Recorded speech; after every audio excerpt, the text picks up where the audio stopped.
The winter 2014 season could arguably be considered as a season of comedy. The error has been that most of the series present have either been bonkers, lighthearted, relaxed, funny, weird, or any other positive and quirky emotion you can think of. Of course there are exceptions, and the series we're looking at now is the exception. Oh boy, is it an exception. Right off the bat, you can tell that Pupa is not a comedy. It's nothing short of horrifying. I had been putting this review off a while because I wasn't sure what to expect and I felt a little nervous. I'm not a stranger to shocking cinema, having studied the subject at college with films such as Clockwork Orange and Straw Dogs, desensitizing me to violence and shock tactics in narrative dramas. However, something was unsettling me with Pupa.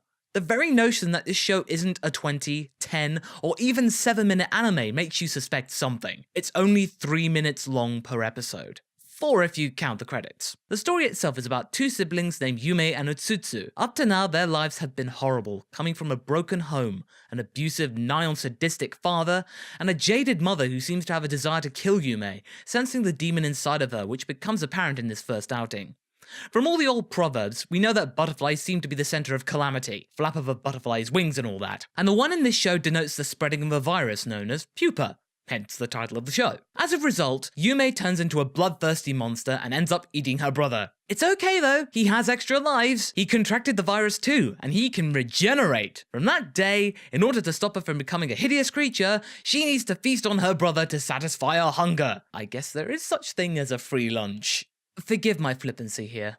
I need to relieve the nervousness I have after watching this. It's pretty grim stuff. Artsy, but grim. Yumi and Utsutsu are marked souls, and now live in a perpetual cycle of hunger, pain, secrecy, and bloodshed.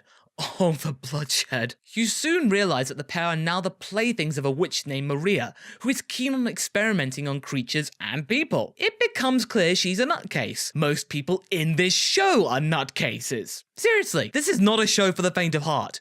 Episode 6 is both the most simple and the most disturbing. Yume eats Utsutsu. That's it. She munches on her brother, and we, the audience, sit there and watch. It's powerful stuff, but the sexual connotations and the sheer graphic overtones mar the experience, and end up making one feel very dirty, as if the entire audience are a bunch of voyeurs.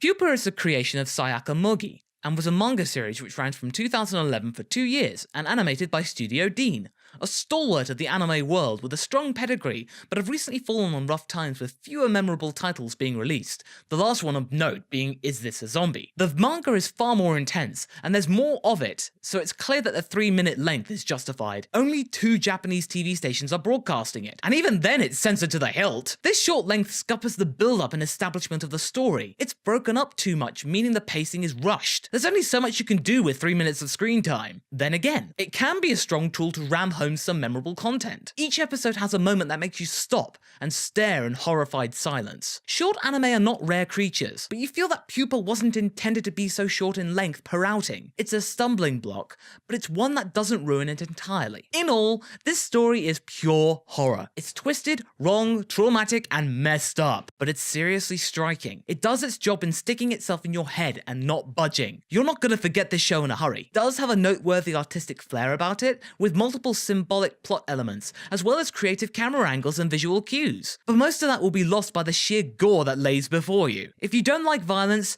turn around and run away. If you can stomach it, you won't feel like you wasted your time. It's by no means dull. Pupa is available to stream on Crunchyroll, surprisingly. My rating?